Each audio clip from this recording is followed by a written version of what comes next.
अरे ये लो, आ गई ऑफिस से कनिका भी। क्या हुआ? आप सब मेरे बारे में बात कर रहे थे क्या? और नहीं तो क्या, अब तुम्हारे भैया और मेरी शादी को 4 साल हो गए हैं। अब इस घर में तुम ही तो हो शादी के लायक।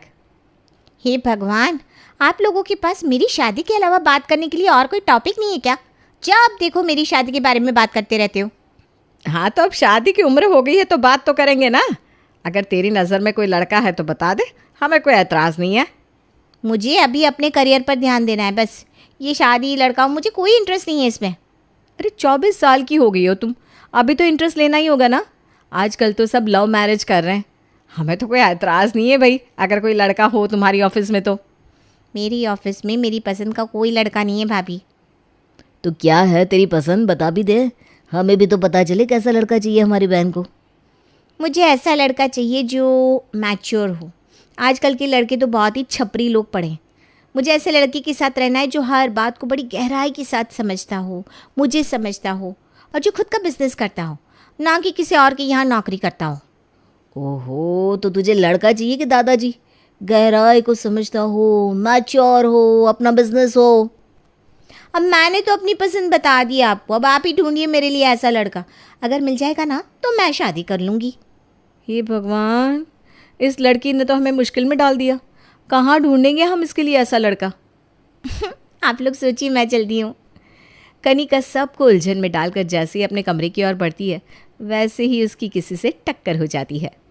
ओह सॉरी, आपको लगी तो नहीं? आप अचानक से आ गई तो सॉरी। अरे कोई बात नहीं, मैं ही देखकर नहीं चल रही थी। ये तो आपने मुझे पकड़ लिया, नहीं तो मैं गिर जाती। Thank you. अरे नरेंद्र, आना अंदर। हाँ हाँ आता हूँ। कनिका की नज़र पहली बार नरेंद्र से मिलकर चमक उठी थी। वो दिखने में काफ़ी हैंडसम था। उसकी बात करने के तरीके ने कनिका को अपनी तरफ आकर्षित कर लिया था। अरे इस वक्त मेरी एक ज़रूरी मीटिंग है कनिका, मैं नहीं आ सकता तुझे छोड़ने के लिए। भाई आज मेरी स्कूटी भी ख़राब हो गई है, मैं कैसे जाऊंगी ऑफिस? अरे विश्वास, मैं छोड़ देता हूँ कनिका को, मतलब अगर तुझे कोई दिक्कत ना हो तो। हाँ हाँ नरेंद्र, तू छोड़ता हुआ ऑफिस चला जाएगा, वैसे भी उसका ऑफिस उसी तरफ है। ठीक है। नरेंद्र कनिका के भाई का दोस्त था और इन्वेस्टर भी, जिसकी वजह से उसका आना जाना लगा रहता था कनिका के घर। लेकिन धीरे धीरे कनिका को नरेंद्र की हर बात पसंद आने लगी थी। पर उसे ये नहीं पता था कि नरेंद्र की ज़िंदगी का एक सच और भी है जिससे वो अभी तक अनजान थी। क्या हुआ कनिका, क्या सोच रही है तू? हाँ, मैं भी कब से देख रही हूँ, तेरी नज़र दरवाजे से हट ही नहीं रही। किसी के आने का इंतज़ार है क्या? हाँ, वो आज नरेंद्र नहीं आए ना, क्या बात है? कहीं गए हैं क्या? तुझे नरेंद्र से क्या काम है? अरे नहीं, बस यूं ही। कल भी नहीं आए थे, आज भी नहीं आए। उनकी तबीयत तो ठीक है ना? कनिका, मुझे ऐसा क्यों लग रहा है कि तू नरेंद्र के बारे में ज़्यादा ही सोच रही है। अगर सोच भी रही हूँ तो क्या हो गया? देख, मैं तुझसे आज साफ साफ कह रहा हूँ, नरेंद्र से दूर रह, वही ठीक है तेरे लिए। क्यों? मैं भी आपसे साफ साफ कहती हूँ, मुझे नरेंद्र पसंद है। ये क्या कह रही है तू कनिका? नरेंद्र तेरे भाई का दोस्त है और उसकी उम्र होगी 30 साल, तू तो बस 24 की है। कनिका, जल्दबाजी में कोई भी फैसला नहीं लेना चाहिए। ठीक है, वैसे भी अभी तुम्हें पता नहीं है नरेंद्र के बारे में कुछ भी। वो एक बिजनेसमैन है, समझदार है, काफ़ी अच्छे दिखते हैं। जैसा लड़का मुझे चाहिए था वैसे ही है बिल्कुल। फिर आप लोगों को क्या दिक्कत है? तुझे पता भी है उसकी शादी हो चुकी है एक बार, और उसके 2 बच्चे भी है। उसकी पहली पत्नी की मौत हो गई थी एक एक्सीडेंट में। क्या? तभी तो तुझसे कह रहा हूँ कि उसके बारे में सोचना छोड़ दे। तुम दोनों बहुत अलग हो। हाँ कनिका, तुम्हारे सामने तुम्हारी पूरी ज़िंदगी पड़ी है। ये सब ख्याल अपने मन से निकाल दो। कनिका को पता नहीं था कि नरेंद्र के 2 बच्चे भी हैं, लेकिन ये सच्चाई जानने के बाद भी कनिका के मन में से नरेंद्र का ख्याल जा ही नहीं रहा था। उसने कुछ दिन तो नरेंद्र से इस बारे में बात नहीं की, लेकिन एक दिन जब उससे रहा नहीं गया तो वो उसके घर उससे मिलने चली गई। देखो कनिका, ये सही नहीं है। मैं जानती हूँ आप भी मुझे पसंद करते हैं, फिर मान क्यों नहीं लेते? हाँ, ये सच है कि मुझे भी तुम पसंद हो, लेकिन मैं सिर्फ अपने लिए शादी नहीं करना चाहता हूँ। मुझे मेरे दोनों बच्चों के लिए माँ भी चाहिए। मैं वादा करती हूँ मैं आपके दोनों बच्चों को भी अपना लूँगी नरेंद्र। तुम जितना समझ रहे हो उतना आसान नहीं है ये सब कनिका। मैं जानती हूँ कि आसान नहीं है, लेकिन अगर हम दोनों साथ मिलकर कुछ करते हैं तो सब कुछ आसान हो जाएगा। मैं सब कुछ संभाल लूँगी। कनिका की बात सुनकर नरेंद्र का दिल भी पिघल गया था, क्योंकि वो भी कहीं ना कहीं कनिका को पसंद करने लगा था। लेकिन कनिका के घर वाले इस शादी के बिल्कुल खिलाफ थे। वो लोग नहीं चाहते थे कि कनिका अपनी ज़िंदगी को यूं इस तरह से बर्बाद करे। कनिका, तू समझ क्यों नहीं रही है बेटा? ये शादी तेरे लिए बिल्कुल आसान नहीं होगी। तू कैसे संभाल पाएगी दो दो बच्चों को? माँ, आप ये क्यों नहीं सोच रही हैं कि उन दोनों बच्चों को भी अपनी माँ मिल जाएगी? कनिका, ज़िंदगी के फैसले इस तरह से नहीं लिए जाते कि आज कोई पसंद आ गया तो उससे शादी कर ली। सब कुछ सोच समझ कर करना चाहिए। भाभी, प्यार कभी सोच समझ कर नहीं किया जाता है। मुझे नरेंद्र बहुत पसंद है और मैं उनसे ही शादी करूँगी, बस मैंने कह दिया। तो हमारा भी फैसला सुन ले, हम इस शादी के खिलाफ है। अगर तूने शादी की तो हमारा तुझसे कोई भी लेना देना नहीं होगा। हाँ, सोच ले तू, तुझे ये शादी करनी है या हमारे साथ रिश्ता रखना है? अगर ऐसी ही बात है तो मैं नरेंद्र के साथ शादी करने को तैयार हूँ। मैं अभी उनके पास जा रही हूँ। तो ठीक है, आज से तुम्हारा और हमारा कोई रिश्ता नहीं है। आज के बाद इस घर के दरवाजे तुम्हारे लिए हमेशा के लिए बंद हो जाएंगे। अपने घर वालों के लाख समझाने पर भी कनिका ने उनकी एक नहीं मानी और नरेंद्र से शादी कर ली। उसके बाद से उसके मायके वालों ने उससे बात करना ही छोड़ दिया। लेकिन कनिका अपनी नई जिंदगी में काफ़ी खुश थी। उसने नरेंद्र के साथ जो भी सपने देखे थे वो उसे जी रही थी। नरेंद्र के साथ घूमना फिरना, उसके लिए खाना बनाना, उसके बच्चों का ख्याल रखना। रोहन, उर्मी, चलो आ जाओ खाना खाने टेबल पर। आपने क्या बनाया है आज नई मम्मी? आज मैंने तुम दोनों की पसंद का वाइट सॉस पास्ता बनाया है। ये तो हमें बहुत पसंद है। थैंक यू नई मम्मी। जब से कनिका इस घर में आई है, बच्चे बड़े ही खुश रहते हैं, जैसे उनकी खुशियाँ वापस आ गई हो। हाँ, सही कह रही हो माँ, ये सब कनिका की वजह से हो रहा है। कनिका शादी के बाद कुछ वक्त तक तो सब कुछ संभाल रही थी, लेकिन अब उसे ऑफिस के काम, बच्चों के काम और बाकी सारे घर के कामों को भी अकेले संभालना पड़ रहा था, जिससे उसे बहुत ज़्यादा परेशानी हो रही थी। अरे आज ये प्रोजेक्ट भी करना है और अभी तक मैंने खाना भी नहीं बनाया। नहीं मम्मी, आज हमारे स्कूल में ये प्रोजेक्ट करवाया है, आप हमें करवा दीजिए ना। और आज मेरा ये होमवर्क भी करवा दीजिए प्लीज़, मुझे समझ में नहीं आ रहा। अरे आज ना मुझे बहुत काम है, प्लीज़ तुम दोनों अपने आप कर लो ना, मेरे पास बिल्कुल वक्त नहीं है। हमें समझ में नहीं आ रहा कुछ भी, आप करवा दो ना। हाँ, नहीं तो मैं कल डांट पड़ जाएगी। अरे बच्चे इतना कह रहे हैं तो करवा दो ना। लेकिन मेरा काम भी बाकी है, मैं कैसे करूँगी ये सब? बच्चों के पास दूसरी माँ नहीं है जो ये सब उन्हें करवाए, लेकिन तुम्हारे ऑफिस वालों के पास तो बहुत लोग हैं कनिका। कनिका को अब अपना करियर भी देखना था और बच्चों की नई माँ भी बनना था। लेकिन अब उसे ये सब करने में बहुत गुस्सा आने लगा था, क्योंकि उसे लग रहा था कि उसकी आज़ादी छीन रही है। क्या बात है, आजकल तो किसी पार्टी में नहीं आती? हाँ, अब ये नई माँ जो बन गई है, दो दो बच्चे हैं इसके। हाँ यार, अब दोनों को पढ़ाना, सुलाना, खेलना सब मेरे ऊपर आ गया है। अब तो मैं ठीक से ऑफिस का काम भी नहीं कर पाती हूँ। हाँ, तो उसके लिए नैनी क्यों नहीं रख लेती? वैसे भी नरेंद्र के पास काफ़ी पैसा है। नरेंद्र अपने बच्चों को लेकर काफ़ी चिंता में रहते हैं। उन्होंने मुझसे शादी ही बच्चों के लिए की है। अगर मैंने नैनी रखने की बात कही तो नाराज़ हो जाएंगे ना।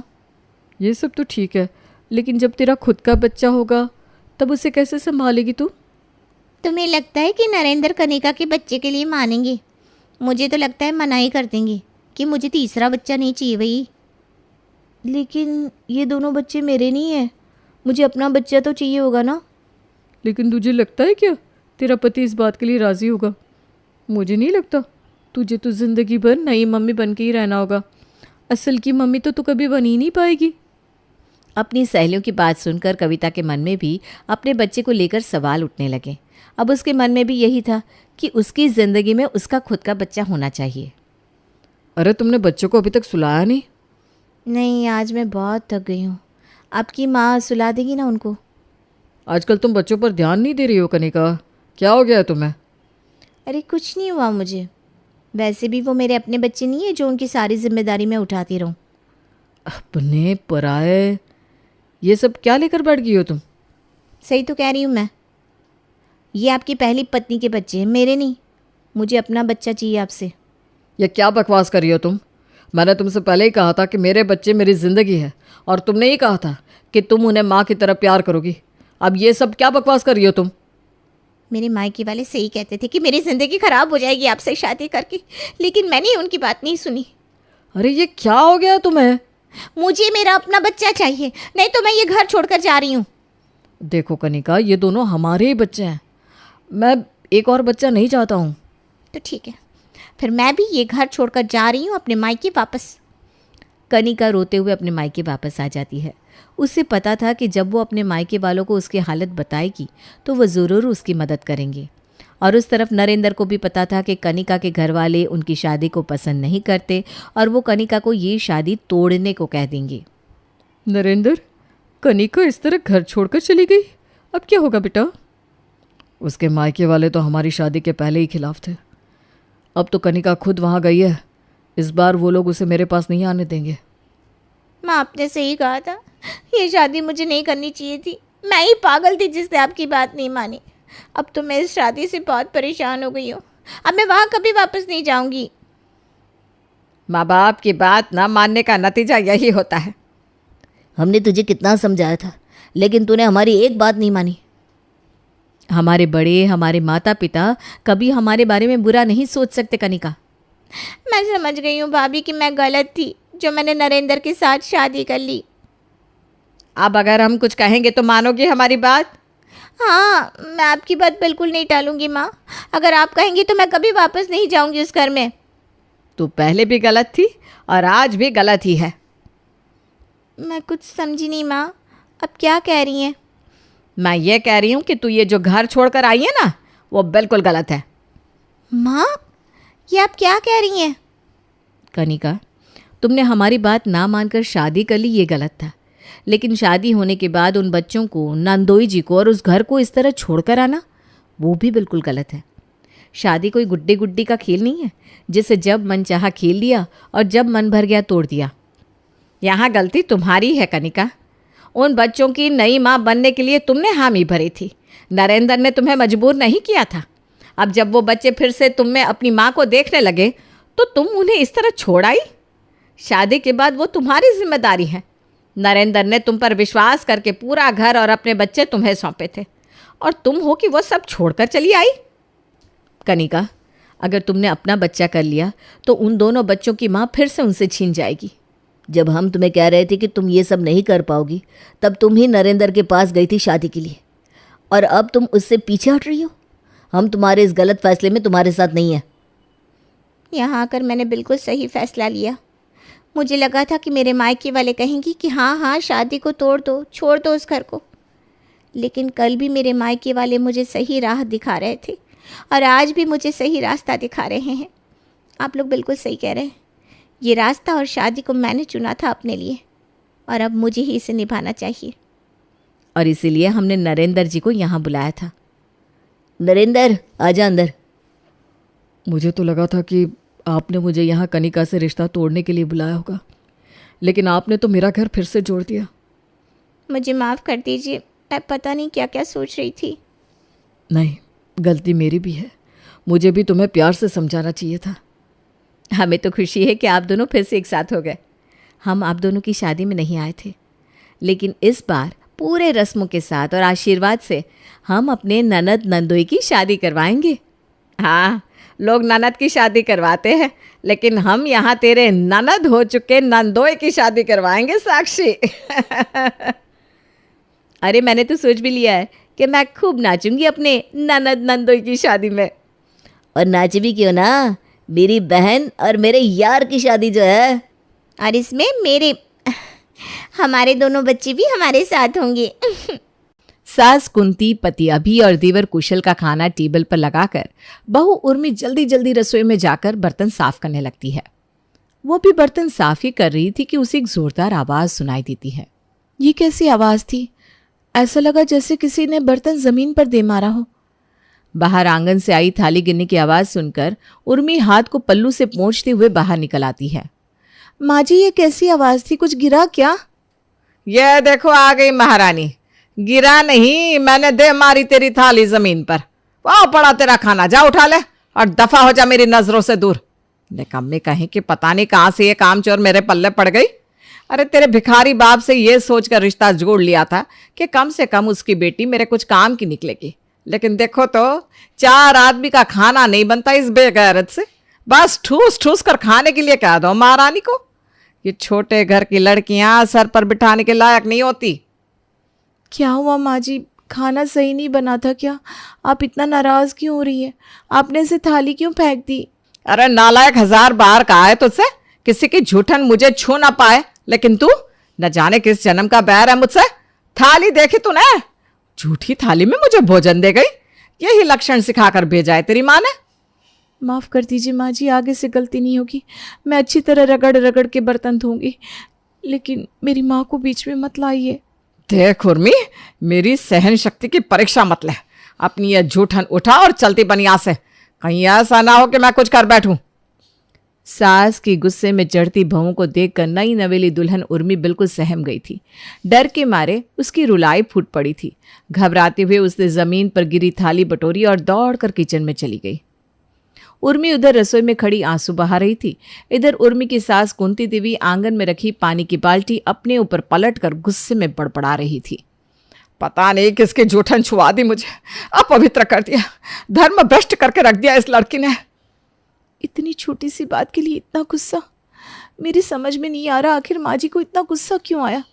अगर थाली ठीक से साफ नहीं थी तो मुझसे कहकर दूसरी थाली ले लेती, लेकिन इतना भला बुरा, वो भी बस एक प्लेट के लिए। सास का ये अटपटा सा व्यवहार उर्मी की समझ से बाहर हो रहा था, इसलिए कुछ देर आंसू बहाने के बाद अपने आप को संभाल कर वो घर के कामों में लग जाती है। उर्मी, जिसकी उम्र थी अभी बस 19 साल, ब्याह कर फुलनपुर गांव की कुंती देवी के घर बहू बनकर आई थी। कुंती देवी के 2 बेटे थे, बड़ा बेटा अभी और छोटा कुशल। जहां अभी माँ की तरह गुस्सैल और सख्त मिजाज का था, वहीं छोटा कुशल नर्म और मजाकिया स्वभाव का था। कुंती देवी के पास जमीन जायदाद की कमी नहीं थी, इसलिए दोनों बेटे जमीन को बटाई पर देकर खेती बाड़ी के काम में माँ का हाथ बटाते थे। कुंती देवी एक बेहद सख्त मिजाज औरत थी। पिछले 20-25 साल में गांव में शायद ही कोई ऐसा हो जिसने कुंती को कभी मुस्कुराते हुए देखा हो। बाहर वाले तो क्या, दोनों बेटे भी माँ से बस काम भर की बात किया करते और उठकर अपने कमरे में चले जाते। क्या बात है, शक्ल पर 12 क्यों बजा रखा है? आपने देखा नहीं माँ जी ने कैसे मुझे सबके सामने लताड़ दिया। क्या घर की बहू की कोई इज्जत नहीं होती? इस तरह उनका मुझे भला बुरा कहना आपको ठीक लगा? इतना सब कुछ कहने से पहले माँ जी को सोचना चाहिए था ना। हाँ तो क्या गलत कह दिया माँ ने? ठीक ही तो कहा। आँख खुली रखकर काम किया कर। 4 बर्तन धोने होते हैं, वो भी ठीक से धुलते नहीं क्या तुझसे? तेरी हिम्मत भी कैसे हुई झूठे बर्तन में माँ को खाना देने की? वो तो शुक्र मना वो थाली उठाकर तेरे मुंह पर नहीं देकर मारी माँ ने, वरना शक्ल देखने लायक ना बचती तेरी। ये किस तरह से बात कर रहे हैं आप? आपकी माँ का लिहाज करके उन्हें तो मैंने कुछ ना कहा, लेकिन आपसे मुझे ये कतई उम्मीद न थी। मुझे तो यही लगा था कि माँ जी समझे ना समझे, लेकिन आप तो मुझे ज़रूर समझेंगी। आखिर पत्नी हूँ मैं आपकी। क्या एक पत्नी का बस इतना ही सम्मान होता है? अरे पत्नी है तो क्या सर पर चढ़ कर बैठेगी? कान खोलकर सुन ले, तुझे घर में ना माँ की सेवा करने के लिए लेकर आए, इसलिए ज्यादा दिमाग मत चला। चुपचाप जैसा माँ कहे वैसे करती जा। और एक बात का खास ख्याल रखना, माँ को किसी की पहनी उतरन और झूठन से सख्त नफरत है, चाहे जो हो जाए, लेकिन झूठन उन्हें छू ना पाए। वरना माँ चाहे तेरा कुछ करे ना करे, लेकिन मैं ये सब बर्दाश्त करने वाला नहीं हूँ। उठाकर तेरे बाप के पास पटक कर आऊंगा तुझे। और ये छोटी छोटी बातों पर ना माँ के खिलाफ मेरे कान भरने बंद कर दे, वरना मुझसे बुरा कोई ना होगा। ब्याह के वक्त तो तेरा बापू बहुत बड़ी बड़ी बातें कर रहा था, कल ही बुलवाता हूं तेरे बाप को। बाप को बुलवाने वाली बात से उर्मी भीतर तक सहम गई थी। नहीं नहीं, यहाँ की कोई भी बात बापू तक नहीं पहुँचनी चाहिए, वरना मेरी माँ का जीना मुश्किल कर देगा। वो पहले ही मुर्दों की तरह नीरस जीवन जी रही है मेरी माँ। मेरी वजह से उसकी ज़िंदगी जहन्नुम नहीं होने दूंगी मैं। माफ़ कर दीजिए, आगे से मुझसे कोई गलती नहीं होगी, मैं ध्यान रखूंगी। आपकी माँ मेरे लिए मेरी माँ के समान है, आगे से भूल नहीं होगी। उर्मी एक गरीब माँ की बेटी थी। उसका पिता उसके जन्म से पहले ही चल बसा था, इसलिए उर्मी की गर्भवती माँ पति की मौत के बाद बेसहारा हो गई थी। एक तो गरीबी, ऊपर से अकेली महिला। किसी तरह समाज की गंदी नज़र से बचते हुए मजदूरी करके वो अपनी बेटी का पालन पोषण कर रही थी। ऐसे में एक दिन अचानक उसकी मुलाकात खेतों में दिहाड़ी पर काम करने वाले हरिया से हुई। अरे इतनी सी बच्ची को गोद में लेकर काम करने आती है तू? कोई और नहीं है तेरे घर में? तेरा घर वाला कहाँ है? मेरा कोई नहीं है, बच्ची को किसके पास छोड़ कर आती, इसलिए मैं उसे साथ लेकर ही काम पर आती हूँ। हरिया उर्मी की माँ से घुलने मिलने लगा था। उसने उर्मी के माँ को आश्वासन दिया था कि अगर वो हरिया के साथ शादी कर ले तो वो उर्मी और उसका अच्छे से ख्याल रखेगा और उसकी बच्ची को कभी बाप की कमी महसूस नहीं होने देगा। हरिया की मीठी मीठी बातों में उर्मी की माँ फंस गई और उसने हरिया से शादी कर ली।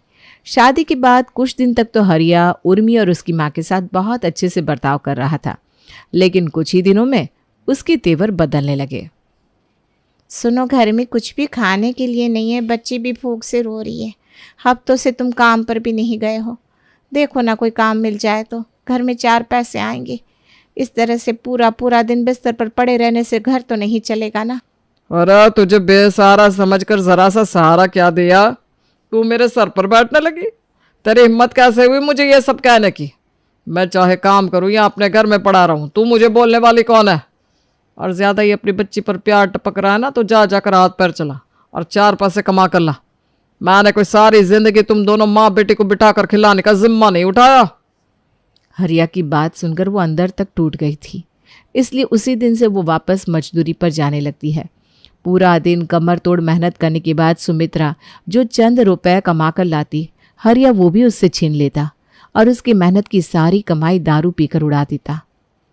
सुमित्रा मुस्कुराना और खुश रहना भूल चुकी थी।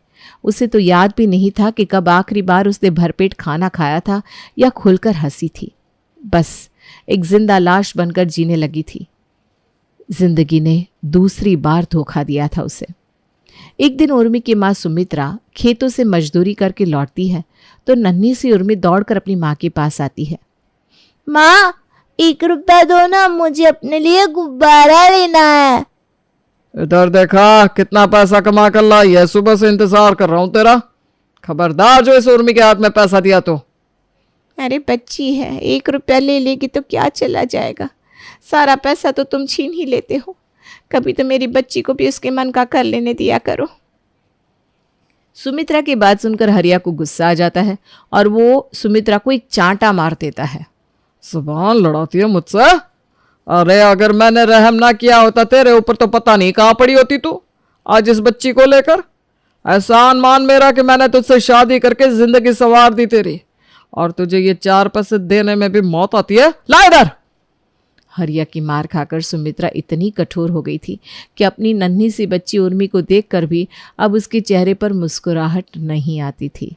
बस एक मशीन की तरह हर रोज़ वो खेतों में मजदूरी करने के लिए निकल पड़ती और दिन ढले जो भी कमा कर लाती उसे छीनकर हरिया अपनी दारू में उड़ा देता। किसी तरह से थोड़े बहुत पैसे बचाकर वो घर में एक वक्त के खाने का इंतज़ाम करती। किसी तरह भूख से लड़ते हुए समय बीत रहा था। उर्मी भी अब 18 साल की हो गई थी। जीवन भर उसने अपनी माँ को पिता हरिया के हाथ का मार खाता और गाली गलौज सुनते ही देखा था, इसलिए पिता के नाम से भी उसके डर से हालत खराब होने लगती थी। उर्मी नहीं चाहती थी कि अभी उसके पिता को ससुराल में होने वाली कोई भी बात बताए, क्योंकि ससुराल में अगर कुछ भी हुआ तो उसका सीधा सा असर उसकी माँ की जिंदगी पर पड़ेगा। वो बेचारी तो पहले ही हरिया के जुल्म सहकर एक जिंदा लाश बन चुकी थी। बहुत सहा है मेरी माँ ने। 18 साल से नरक जैसा जीवन जी रही है बेचारी।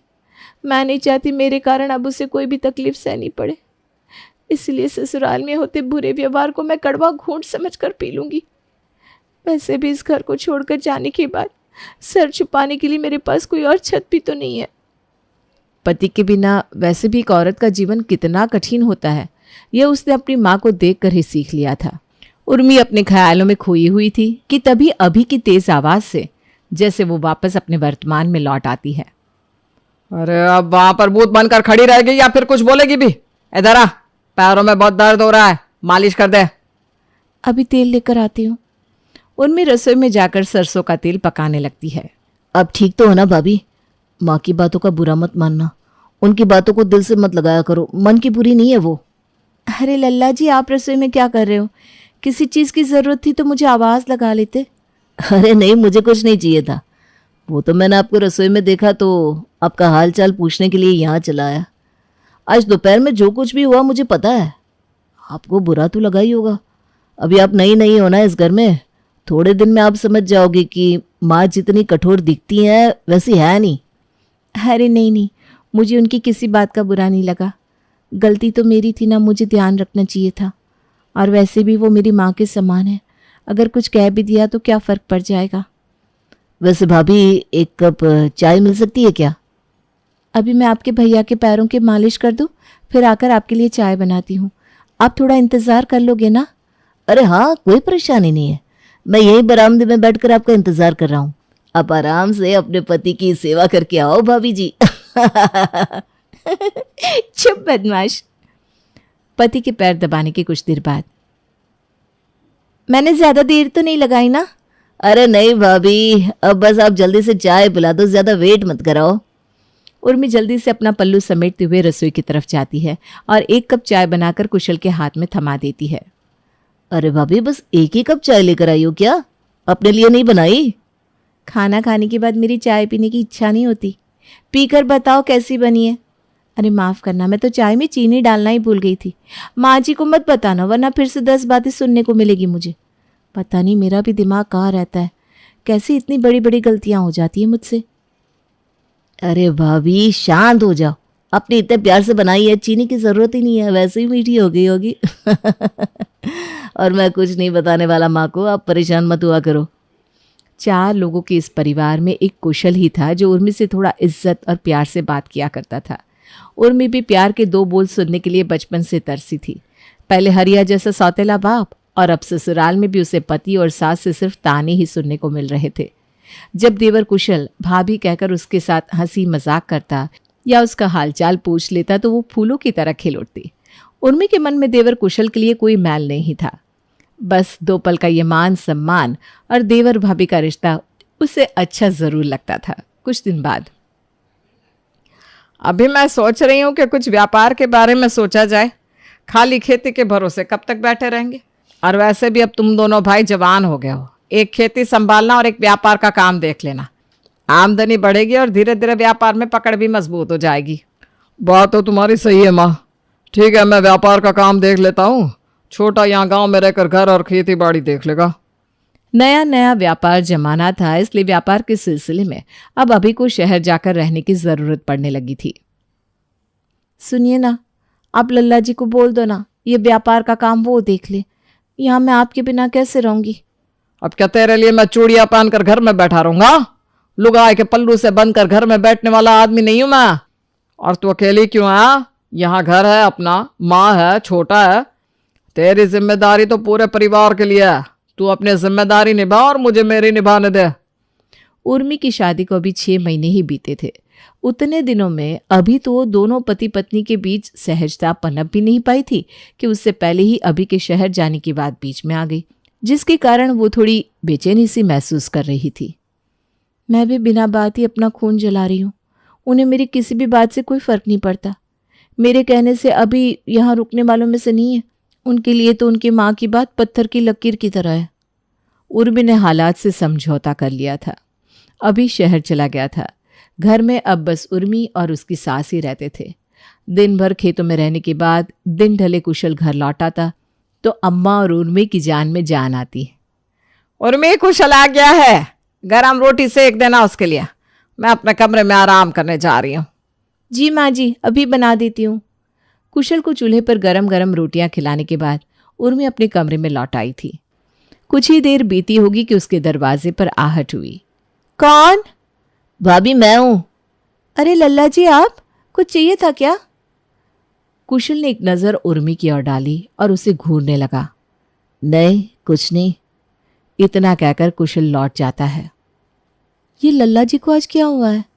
पहले दरवाज़ा खटखटाया और अब बिना कुछ कहे लौट गए। उर्मी को आज पहली बार कुशल की नज़रें थोड़ी अजीब महसूस हुई थी। रात हो गई थी।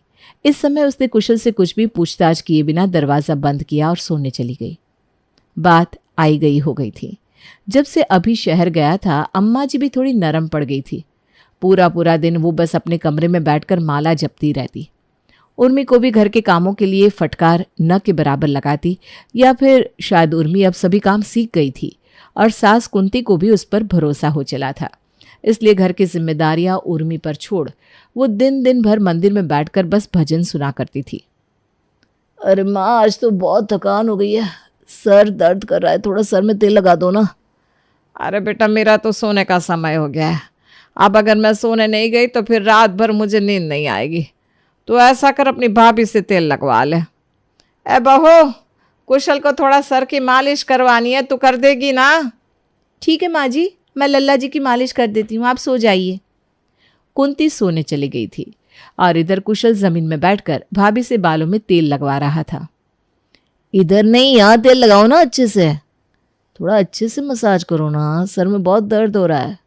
आज से पहले कुशल ने कभी ऐसा बर्ताव नहीं किया था। इस तरह हाथ पकड़ने की कोशिश करना उर्मी को असहज कर गया था। मैं कुछ ज़्यादा ही सोच रही हूँ, पता नहीं क्या हो गया है मेरी सोच को। उर्मी अपने मन में एक पल को आए विचार को झटक कर अपने कमरे में चली गई थी। उर्मी तो अपनी तरफ से सभी आशंकाओं को किनारे करके सहज रहने की कोशिश कर रही थी, लेकिन क्या वाकई ये इसके मन का वहम था? क्या ये किसी खतरे का संकेत था?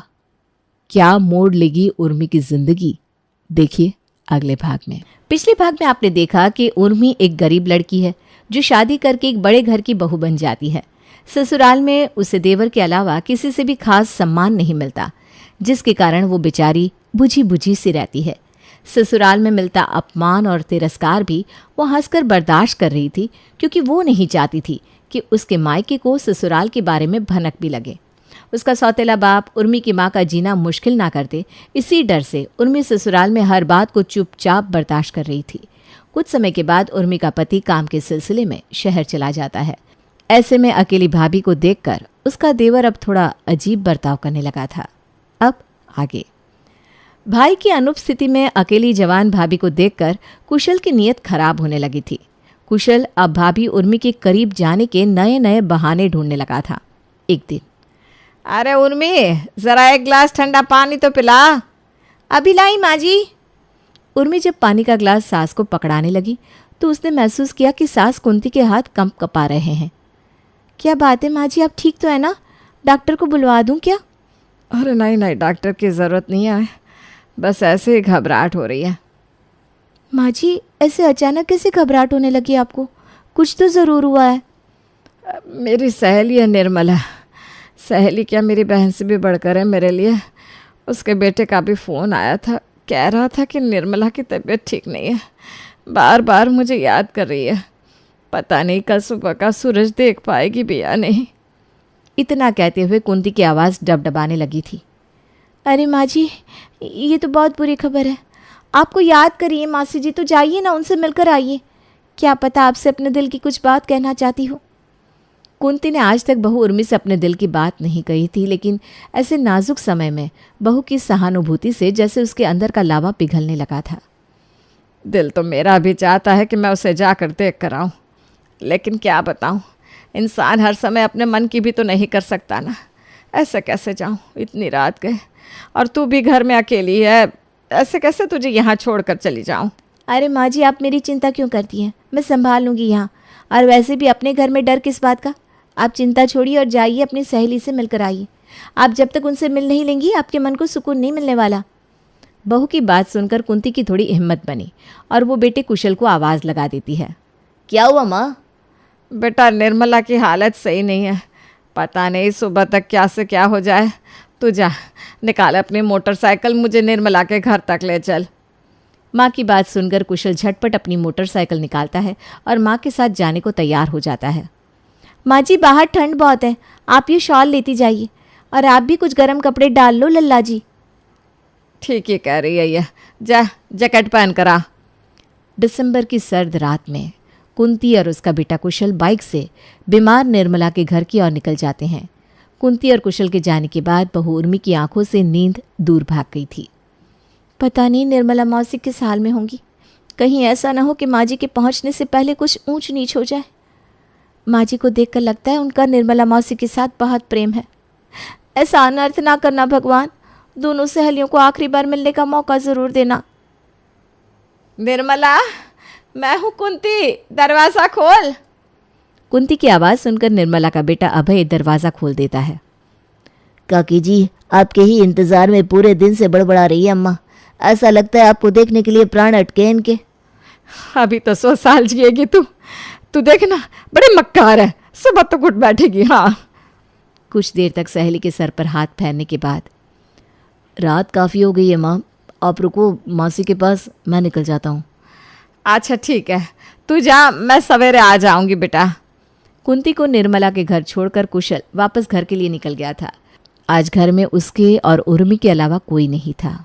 पूरी रात सिर्फ उसकी थी, कोई रोकने टोकने वाला नहीं था। बाइक को हवा में लहराते जल्दी ही कुशल अपने घर पहुंच गया था। रात गहरी हो गई थी। तकरीबन 11 बजे दरवाजे पर दस्तक होती है तो उर्मी लपक कर दरवाजे की ओर दौड़ पड़ती है। कौन है? मैं हूँ भाभी, दरवाज़ा खोलो। देवर की आवाज़ सुनकर उर्मी झट से दरवाज़ा खोल देती है। माँ जी नहीं आई साथ में? सब ठीक तो है ना निर्मला मौसी के यहाँ पर? कैसी हालत है उनकी? नहीं, मैं माँ को वहाँ छोड़ कर आ गया। मौसी की तबीयत का तो क्या ही बताऊँ, यूँ समझ लो कि उनका आखिरी वक्त है। जितनी सांसें चल जाए तो चल जाए। बड़ा दुख हुआ सुनकर। माँ जी ठीक तो थी ना? ज़्यादा घबरा तो नहीं रही थी? अरे नहीं, इतनी कमज़ोर नहीं है माँ, उनकी चिंता मत करो आप। ठीक है, मैं अपने कमरे में सोने जा रही हूँ, आप भी दरवाज़ा अंदर से बंद करके सो जाना। अरे बाहर बड़ी ठंड हो रही है, इतनी रात में मोटरसाइकिल चलाकर आने में पूरा शरीर अकड़ गया है, ठंड से हाथ पर काम भी नहीं कर रहा है। अरे आप बैठो ना लल्ला जी, मैं आपके लिए 1 कप गर्मा गर्म चाय बना देती हूँ। चाय पीकर ना शरीर में थोड़ी गर्मी आ जाएगी, फिर आप आराम से सो जाना। इतना कहकर उर्मी झट से रसोई की तरफ बढ़ जाती है। रसोई में अभी चाय के लिए पानी रखा ही था कि उसे रसोई की तरफ कदमों के बढ़ने की आवाज़ सुनाई देती है। चाय में चीनी डालते हुए वो पलट कर देखती है तो रसोई में कोई नज़र नहीं आता। अपना वहम समझकर वो फिर से रसोई में चाय बनाने लगती है। अचानक ही कुशल आकर उसके पीछे खड़ा हो जाता है और गैस का बटन घुमाने लगता है। कुशल का हाथ उर्मी के हाथों को छूता है तो मानो करंट सा लग जाता है उर्मी को। वो झटके से वहाँ से दूर हट जाती है। आप यहाँ? अरे भाभी, ध्यान कहाँ है आपका? मैं अभी गैस बंद ना करता तो चाय निकल जाती। क्या हुआ, आपको क्या लगा? वासना से भरी नज़र उसने उर्मी पर डाली। उर्मी एक पल को असहज हो गई। दिमाग ने एक बार फिर उर्मी को चेताना चाहा लेकिन दिल ने मानने से इनकार कर दिया। नहीं, लल्ला जी ऐसी नज़र से कभी नहीं देख सकते। मैं अभी पता नहीं क्या क्या सोचने लगी हूँ। चाय का कप कुशल को थमाकर वो अपने कमरे में चली आई। कमरे में पहुंची ही थी कि पीछे पीछे फिर से वही पदचाप सुनाई पड़ने लगी। अगले ही पल कुशल ठीक उसके सामने खड़ा था। इतनी रात को मेरे कमरे में? लल्ला जी कुछ चाहिए क्या? ये क्या लल्ला लल्ला लगा रखा है? तुम्हारा लल्ला नहीं हूँ मैं, कुशल भी बुला सकती हो। हाँ, कितनी बार तो तुम्हें समझाने की कोशिश की लेकिन तुम समझती कहाँ हो मेरी बात। कुशल कुटिलता से मुस्कुरा रहा था। उर्मी पर मानो घड़ों पानी गिर गया था। इतनी बेशर्मी, इतना दुस्साहस! भूल रहे हो तुम्हारे बड़े भाई की पत्नी हूँ। अभी निकलो यहाँ से, नहीं तो अम्मा जी को सब बता दूंगी। अच्छा, और तुम्हें लगता है अम्मा तुम्हारी बात सुन लेगी? 1 मिनट में झूठी मक्कार बताकर निकाल कर बाहर कर देंगी तुम्हें। फिर यहाँ से तुम सीधा अपने सौतेले बाप के पास जाना और बताती रहना अपने शराबी बाप को अपनी आप बीती। बाप का नाम सुनकर उर्मी का हलक सूखने लगा था। देखो, मैंने आज तक आपको छोटे भाई की तरह माना है, ये सब क्या बोल रहे हो आप? चुपचाप मेरी बात मान लो, किसी को कुछ पता नहीं चलेगा। और वैसे भी जिसकी पत्नी बनकर आई हो इस घर में, उन्होंने तो कभी आपको पत्नी होने का दर्जा दिया नहीं। फिर ये सती सावित्री बनने का नाटक किसके लिए? मैं आपके आगे हाथ जोड़ती हूँ, आप जाइए यहाँ से। इस वक्त आप होश में नहीं हो। तो मतलब तुम प्यार से नहीं मानोगी? हैं? इतना कहकर कुशल एक जोरदार धक्का देकर उसे बिस्तर की ओर धकेल देता है। पतली दुबली उर्मी सूखे पत्ते की तरह जाकर बेड पर गिर पड़ती है। ये पाप है, छोड़ दो मुझे। अम्मा जी, अम्मा जी, आप कहाँ हो? कोई बचाओ मुझे। तभी दरवाज़ा खुलने की आवाज़ सुनाई देती है। कुंती तेज कदमों से कमरे में दाखिल होती है। कुंती देखती है कि कमरे में बिस्तर के एक कोने में बहू उर्मी सिमट कर बैठी थी, थर थर काँप रही थी और हाथ जोड़कर खुद को छोड़ देने की विनती कर रही है। वहीं उसका बेटा कुशल गुस्से में उर्मी के लंबे बालों को पकड़े बिस्तर के पास ही खड़ा हुआ है। उसे समझते देर न लगी कि आखिर माजरा क्या है। कुशल, ये क्या कर रहा है तू? अरे अम्मा, मेरी कोई गलती नहीं है। ये उर्मी मुझे बहला फुसला कर अपने कमरे में बुलाती थी, इसका तो ये रोज का है। कुशल ने कहानी बनानी शुरू की। उसे पूरा यकीन था कि अम्मा अपने लाडले बेटे की बात को टाल ही नहीं सकती। उधर कुंती देवी जड़ हुई खड़ी थी। उसकी आंखों के आगे अंधियारा छाने लगा था। अम्मा मेरी कोई गलती नहीं है। मुझे पता है मैं गरीब घर से आई लड़की हूँ। मेरे माँ बाप बहुत गरीब है। मैंने भी बहुत गरीबी और तंगहाली देखी है, लेकिन चरित्र से समझौता न कभी मेरी माँ ने किया, ना ही मैंने। मेरी माँ जवान थी, खूबसूरत थी, चाहती तो कोई भी मर्द उसके साथ रहने को तैयार हो जाता, लेकिन उसने हरिया को ही अपना नसीब समझकर सारी उम्र एक जिंदा लाश बनकर गुजार दी। भूखी सोई, मार खाए, लेकिन कभी गलत काम ना किया। मैं भी उसी सुमित्रा की बेटी हूँ माँ जी। भूखी रह लूंगी, आपकी मार भी सह जाऊंगी, लेकिन चरित्रहीन का दाग नहीं सह पाऊंगी। कुंती ने देखा बोलते हुए डर के मारे बहू के पैर भी कंपकपा रहे थे। मैं जानती हूँ फैसला कुशल के पक्ष में ही होगा। मैं 4 दिन पहले आई गरीब घर की अनाथ, कौन मेरी सुनेगा? यहाँ से निकाल दोगे तो मेरे साथ ही मेरी माँ का जीवन भी खराब हो जाएगा। बहू होने का सम्मान दो ना दो, आप मुझे अपनी नौकरानी समझकर घर का एक कोना ही दे देना। मैं यहीं किसी कोने में पड़ी रहूंगी अम्मा, किसी से कुछ ना कहूंगी, खुद पर हुए अन्याय को भी भूल जाऊंगी। मुझे अभागन पर तरस खाओ, बस मेरे माँ बाप को ये सब ना बताना, ये सब ना बताना। उर्मी का मन अब खुद से ज्यादा उसकी माँ के लिए परेशान था। पता नहीं इतना बड़ा इल्जाम वो सह पाएगी या नहीं। तू झूठन नहीं है मेरी बिटिया, ये बेगैरत है। माँ समान बड़ी भाभी पर हाथ डालने की हिम्मत भी कैसे हुई तेरी? अभी इस घर से, इस कमरे से अभी कभी निकल जा। जो आदमी बहन बेटी की इज्जत ना कर सके वो घर तो क्या समाज में भी रहने लायक नहीं होता। मुझे क्या पता था, मैं औलाद नहीं सांप पाल रही हूँ जो एक दिन घर की इज्जत को ही टस लेगा। गरीब की बेटी की इज्जत इतनी सस्ती नहीं होती कि कोई भी उसे अपने रुपए पैसों से खरीद सके। तुझे क्या लगा था मैं इस गरीब बिन बाप की लड़की को ही गलत समझूंगी? यह बाल तजुर्बे से सफ़ेद हुए हैं मेरे। सही गलत में खूब फर्क समझ में आता है बेटा। अभी पुलिस को फ़ोन मिलाती हूँ, तुझे तो मैं जेल भिजवा कर रहूँगी। इतना कहकर अम्मा जल्दी से पुलिस को फ़ोन मिला देती है। कुछ ही देर में पुलिस आकर कुशल को गिरफ्तार करके ले जाती है। लेकिन अम्मा आप यहाँ कैसे? अब तो मौसी के घर गई थी ना। न जाने बेटा क्यों मुझे घबराहट होने लगी थी। कुशल मुझे छोड़कर जब लौटने लगा तो मेरा दिल पता नहीं क्यों बेचैन होने लगा। मौसी जी आप बहुत परेशान लग रही हैं। बात तो सही है, भाभी घर में अकेली है। आप माँ से तो मिल चुकी हैं, आप कहो तो मैं आपको वापस छोड़ दूँ? मेरे पूजा पाठ का फल मिल गया जो आज मैं वापस लौट आई। आज अगर मैं समय से ना पहुंचती तो अनर्थ हो जाता। कैसे तुझसे नजरें मिलाती? तू तो मेरे बेटे की अमानत है, इस घर की लक्ष्मी। लक्ष्मी पूजनीय होती है, किसी गंदे नियत या गंदे हाथों से छू लेने भर से वो अपवित्र नहीं हो जाती, जूठन नहीं हो जाती। तू मेरे लिए, इस घर के लिए हमेशा वही लक्ष्मी रहेगी। तू जानना चाहती थी ना मैं झूठन से इतना क्यों चिढ़ती हूँ? चल आज मैं तुझे वो राज बताती हूँ जिसे मैंने 25 साल से अपने सीने में दबा रखा है। तुझे क्या लगता है अभी और कुशल के पिता कहाँ है? उनकी तो मौत हो गई है ना माँ जी, तभी तो आप विधवा का जीवन बिता रही हैं। नहीं, मौत नहीं हुई उसकी, बस मेरे लिए मर गया है वो। 25 साल पहले की बात है। मुझे माफ़ कर दो माई, मेरी कोई गलती नहीं है। मैंने तो अभी के बापू के अलावा कभी किसी मर्द को आंख उठाकर भी ना देखा। ये मनोज खुद मेरे कमरे में घुसा चलाया, मेरे साथ जोर जबरदस्ती की। इसमें मेरा क्या कसूर, आप ही बताओ माँ जी। अभी के बापू आप कुछ तो बोलो। अरे तू तो है ही कुलक्षणी, तूने ही लटके झटके दिखाए होंगे। ऐसे कोई आदमी बिना बात किसी औरत के साथ ज़बरदस्ती नहीं करता। ये मनोज तो बोल रहा है कि अक्सर आता है तेरे कमरे में, तू ही बुलाती है जब गांव में मैं नहीं होता हूँ तो मौका देखकर। बोल कुलटा, कब से चल रहा है ये सब? भगवान जाने पेट में ये बच्चा भी किसका लिए घूम रही है। ऐसा मत कहो अभी के बापू, मेरा भरोसा करो।